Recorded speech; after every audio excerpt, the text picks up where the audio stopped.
एक शापित कौम की दास्तान, कौम लूत का वाकया, जिस वजह से नबी लूत अलैहिस्सलाम की कौम को जमीन समेत आसमान तक उठाकर पटक दिया गया और उनकी बीवी को पत्थर बना दिया गया।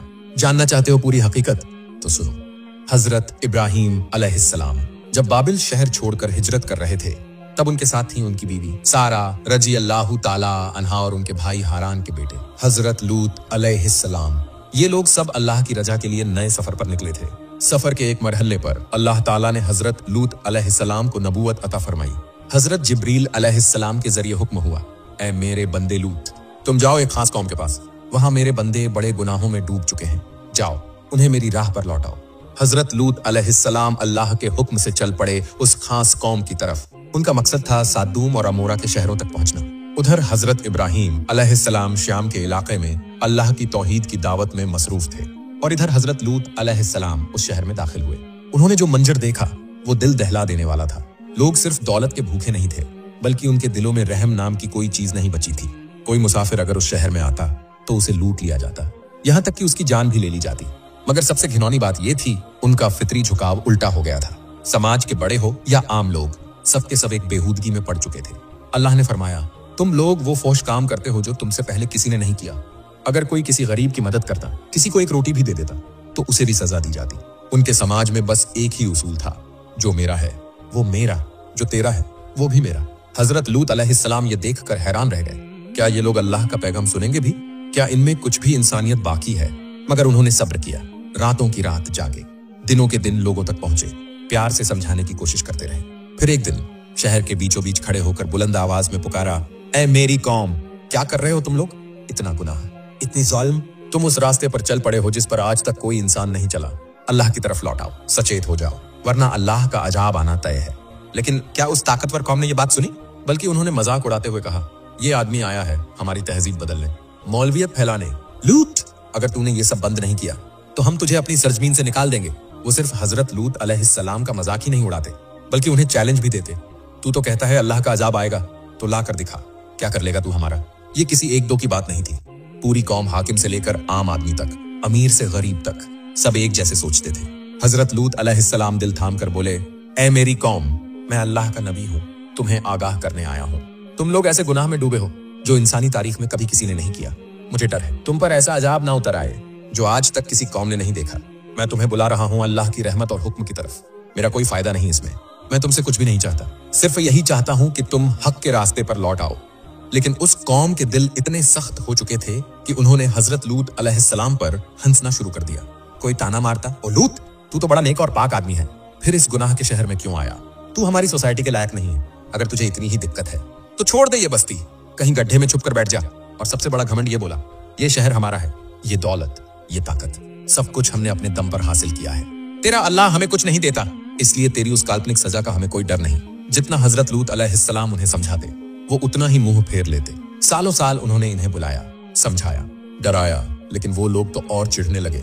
आखिरकार वो लोग तंग आकर सीक्रेट साजिश करने लगे। कुछ असरदार लोग छुपकर मिल बैठे, उनकी आंखों में नफरत और आवाजों में जहर था। ये आदमी हमारी जिंदगी बदलना चाहता है, हमारे खिलाफ बातें करता है, हमारी तहजीब को मिटाना चाहता है, इसे खामोश करना ही होगा। तय हो गया, अब सिर्फ मजाक नहीं, अब जुल्म शुरू होगा।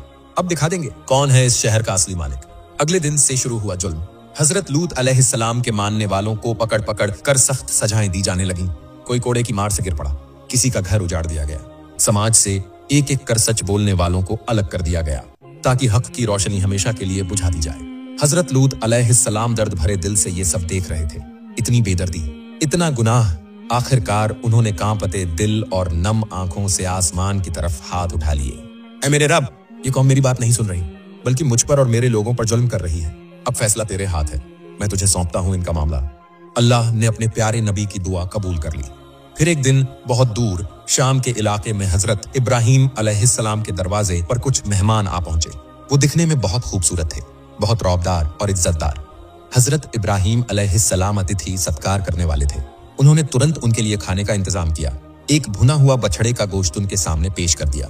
मगर अजीब बात हुई, वो मेहमान खाने की तरफ एक बार भी हाथ नहीं बढ़ा रहे थे। इब्राहीम अलैहिस्सलाम हैरान हुए, ये कैसे मेहमान हैं जो खाना नहीं खा रहे? दिल में थोड़ा डर बैठ गया, कहीं कोई मुसीबत तो नहीं। तभी वो मेहमान हल्की मुस्कान के साथ बोले, ऐ इब्राहीम, डरिए मत, हम आम इंसान नहीं हैं, हम अल्लाह के फरिश्ते हैं, हमें खाने पीने की जरूरत नहीं होती। इब्राहीम अलैहिस्सलाम हैरानी से पूछ बैठे, फिर तुम यहाँ क्यों आए हो? फरिश्ते बोले, हम आए हैं एक अभिशप्त कौम का आखिरी अंजाम करने, वो कौम जिसने सारी हदें पार कर दी हैं। जहां तुम्हारे भतीजे लूत अलैहिस्सलाम रहते हैं, उस बस्ती को तबाह कर दिया जाएगा। ये सुनकर इब्राहीम अलैहिस्सलाम बेचैन हो गए। मेरा भतीजा, वो तो नेक आदमी है, उसका क्या होगा?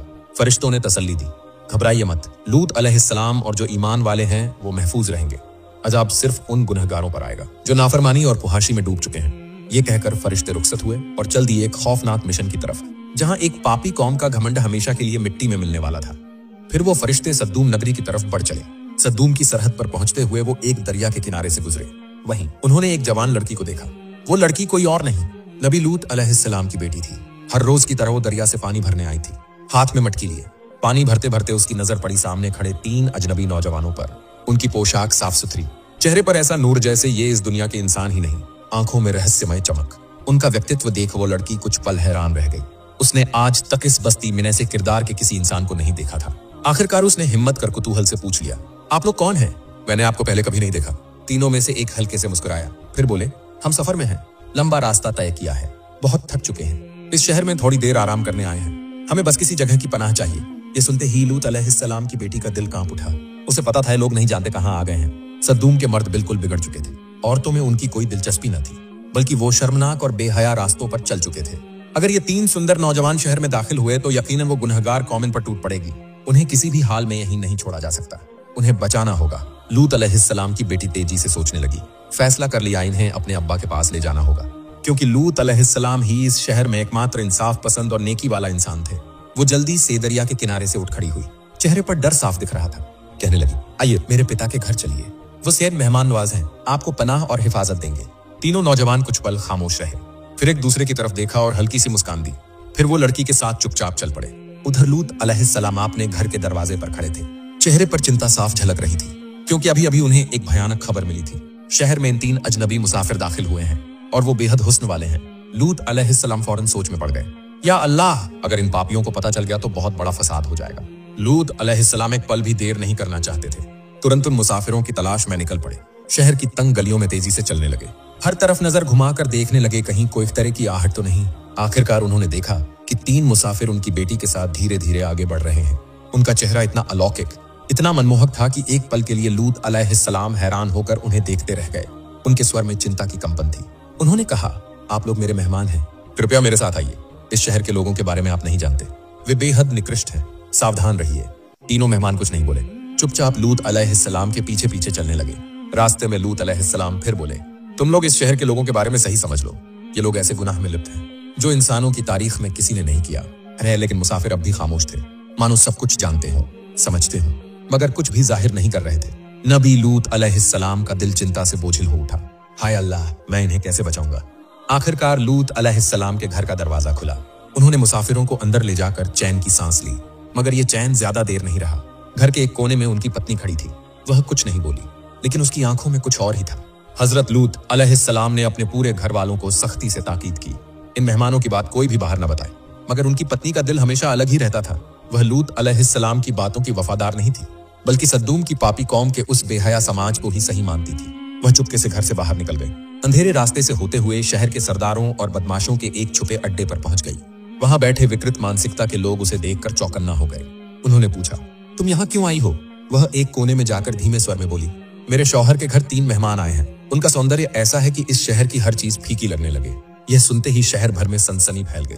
थोड़े ही वक्त में उन पागल और विकृत समलैंगिकों में से कुछ जवान लड़कों का दिल बेकाबू हो गया। वे लूत अलैहिस्सलाम के दरवाजे पर पहुंच गए।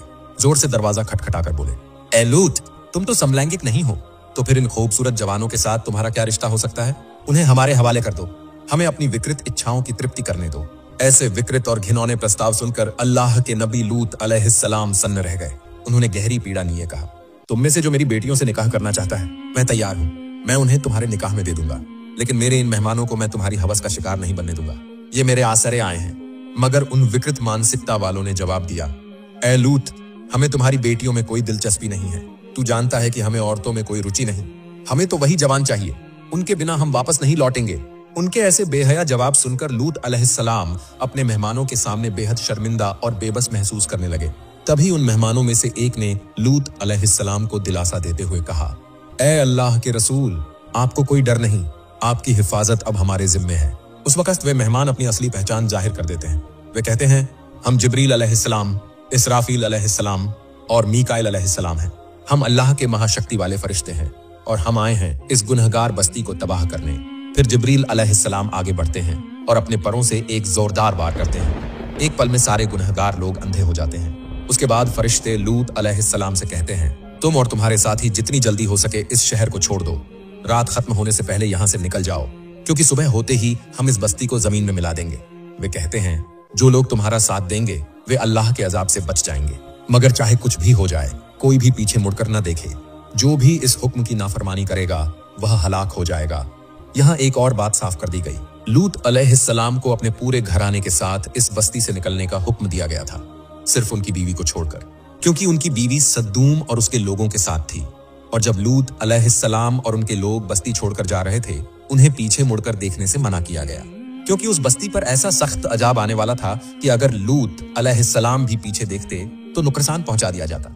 फिर सुबह की रोशनी फैलने से पहले ही अल्लाह के नबी लूत अलैहिस्सलाम अपने परिवार और अनुयायियों को लेकर उस पाप की बस्ती से निकल पड़े। उनकी पत्नी भी इनकार करने वालों में थी, लेकिन लूत नबी के बार बार समझाने पर वह आखिरकार अपने शौहर के साथ शहर छोड़ने के लिए तैयार हो गई। अल्लाह का हुक्म पाकर लूत अलैहिस्सलाम रात के अंधेरे में अपनी पत्नी, बच्चों और अनुयायियों को साथ लेकर शहर छोड़ने निकल पड़े। उधर सद्दूम और ओमरह के लोग जब अपनी आंखों की रोशनी खोकर दहशत में अपने अपने घरों की तरफ लौटने लगे, उन्हें बिल्कुल अंदाजा नहीं था कि उनके साथ क्या होने वाला है। उन्हें समझ ही नहीं आया कि अब उनके लिए कहीं भी अमान नहीं है। जब अल्लाह के नबी लूत अलैहिस्सलाम और उनके साथी शहर की सरहद पार कर गए, ठीक उसी वक्त धरती पर उतरी एक भयानक चीख। यह थी फरिश्तों की तरफ से अजाब की एलानिया सदा। वो चीख इतनी दर्दनाक और कलेजा चीर देने वाली थी कि शहर का हर गुनहगार तड़पने लगा। पूरी बस्ती कांप उठी। शुरू हुआ एक जबरदस्त भूचाल। उनकी रग-रग में एक अजीब किस्म का दर्द उठने लगा, जैसे उनकी नसें फट रही हों। उसी वक्त आसमान काले बादलों से ढक गया और आसमान के एक कोने से दूसरे कोने तक फैल गया एक विशालकाय फरिश्ता, हजरत जिब्रील अलैहिस्सलाम।